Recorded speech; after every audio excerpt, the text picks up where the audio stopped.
आप सुन रहे हैं SBS हिंदी। अपने रेडियो पर हर शाम सुनिए हमारा कार्यक्रम। आप हमारा कार्यक्रम हमारी वेबसाइट पर और SBS मोबाइल ऐप द्वारा सुन सकते हैं। sbs.com.au/hindi पर जाएं।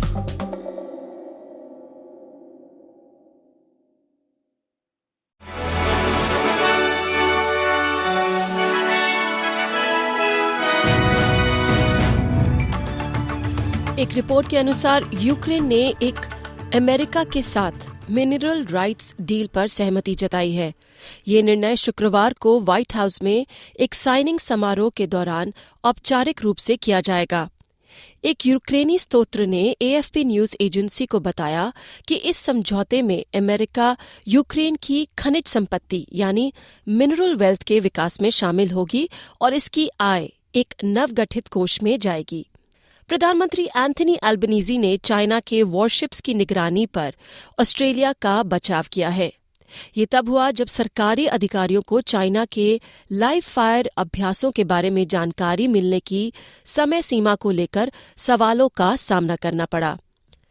एविएशन सेफ्टी एजेंसी ने इस सप्ताह की शुरुआत में सेनेट एस्टिमेट्स को बताया कि उन्हें शुक्रवार को कैनबरा सुबह 9:58 पर चाइनीज लाइव फायर सैन्य अभ्यास के खतरे के बारे में जानकारी मिली। बताया जा रहा है ये जानकारी एक वर्जिन कमर्शियल एयरलाइंस पायलट से अलर्ट के बाद मिली। सिडनी की एक नर्स को एक वीडियो के लिए संघीय अपराधों का सामना करना पड़ रहा है, जिसमें वह और उनकी सहयोगी कथित रूप से इजरायली मरीजों को नुकसान पहुंचाने की धमकी दे रही हैं और उनका इलाज करने से इनकार कर रही हैं। सारा अबू लेब्दे पर 3 सामान्य संघीय अपराधों का आरोप है, जिनमें शामिल है किसी समूह के खिलाफ हिंसा की धमकी, कैरेज सर्विसेज का उपयोग कर मारने की धमकी और कैरेज सेवा का उपयोग कर डराने, उत्तेजित या अपमानित करने की धमकी। इस 26 वर्षीय नर्स को शर्तों के तहत जमानत दी गई है और उन्हें 19 मार्च को डाउनिंग सेंटर लोकल कोर्ट में पेश किया जाएगा। ऑस्ट्रेलियाई नेशनल इमाम्स काउंसिल ने सरकारी विभागों से मुस्लिम और प्रो पैलेस्टीनियन पेशेवरों और कर्मचारियों को अनुचित रूप से लक्षित करने से बचने का आह्वान किया है। काउंसिल ने एक बयान में कहा कि एक इमाम को उनके राजनीतिक विचारों के लिए पेशेवरों ने उन्हें रेप्रिमांड किया। अब खबर क्रिकेट की दुनिया से। ऑस्ट्रेलिया के कप्तान स्टीव स्मिथ ने निराशा व्यक्त की है कि बारिश के कारण ऑस्ट्रेलिया और साउथ अफ्रीका के बीच चैंपियंस ट्रॉफी का मैच रद्द कर दिया गया।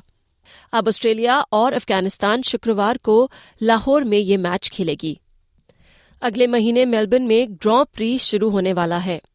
16 मार्च को शुरू होने वाले इस मोटर रेसिंग गेम के ट्रैक्स पर लोगों द्वारा उत्सव मनाने पर लगाए गए प्रतिबंध को हटा दिया गया है। अब खबर भारत से।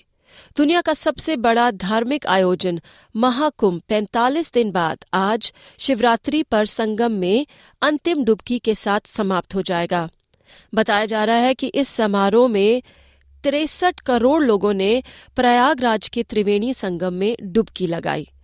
तो ये थी खबरें इति दीवान के साथ।